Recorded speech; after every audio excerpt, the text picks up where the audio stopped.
بەڕێزان ئەو کاتان باش دەمەوەیەک دوو سەرنج بدەم بە پەلا.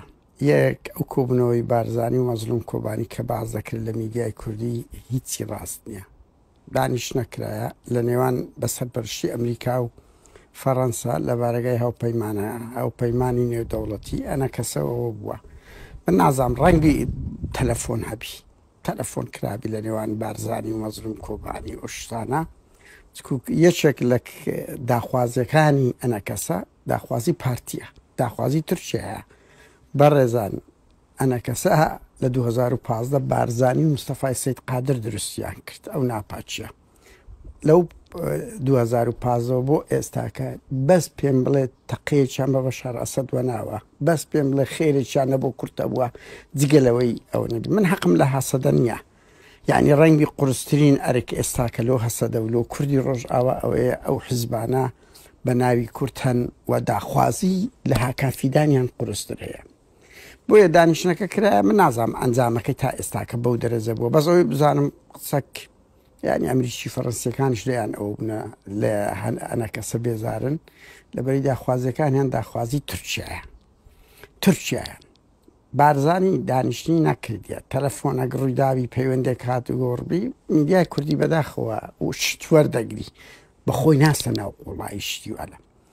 دوو ئەو سەردانی بەرهەم ساڵا ئەوە دڵنیا بن، من دە ڕۆژە پێیان گوتومە ئەو ڕوو تاکید بوومەوە، یعنی لە دوو سەر چاوەچکۆ هەم کاتێک بەرەم ساڵا نوێنەری دەوڵەتانی ڕۆژئاوا بارزانی گوتیە دادەنیشی لە شوێنی خۆت تەجاوز لەو دوو خەتەی ناکەی بە کەیف خۆت ڕەفتار بکەی. ئەوە فشاری ئەمریکا و ئیسرائیل و وڵاتانی ئەوروپایە بەرهەمیان نارد، ئێران هات سە بە پارتی و یەکێتی گوترایە دادەنیشن زۆر جم و جۆڵ ناکەن، شتەکان وای لێ دێت ناچی ئەولای بکە، یعنی جێی هەردوو بەرە پارتی یەکێتی ڕاکێش لەو نقطەیەوە ئەوە دڵنیا بن.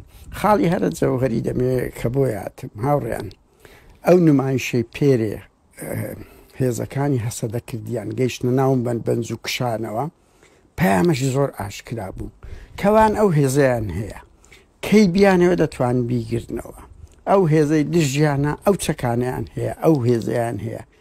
زیاتر نمایشش سەربازی بوو، پەیام بوو لە بۆ تورکیا، لە بۆ هەمووی تەعریشام.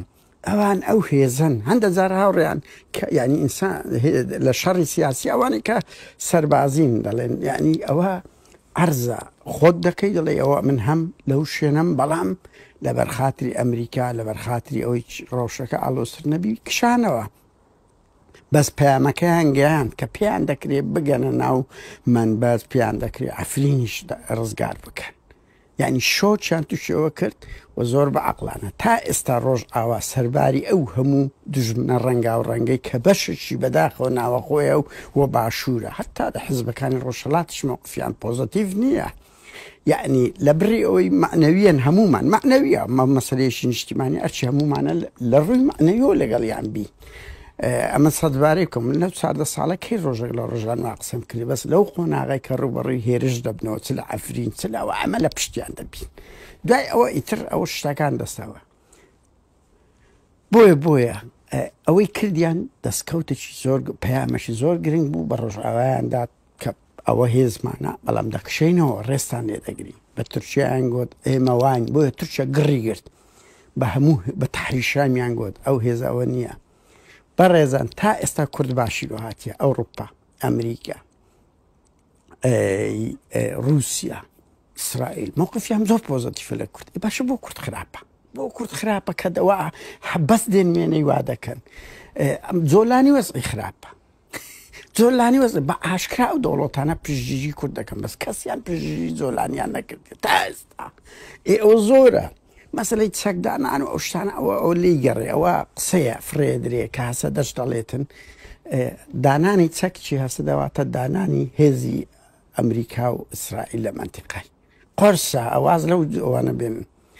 نقطەی ئەوەی گرنگە مەزلوم کۆبانی تا ئێستا دوور لە عینات زۆر بە عەقڵانە ئیش دەکەن، یعنی شتێک ناکەن ئەو ئەمریکا و ئەوروپا و غەرب و هەتا رووسیا و ئێران ئەوانەش لیان بەگڕ بکەون.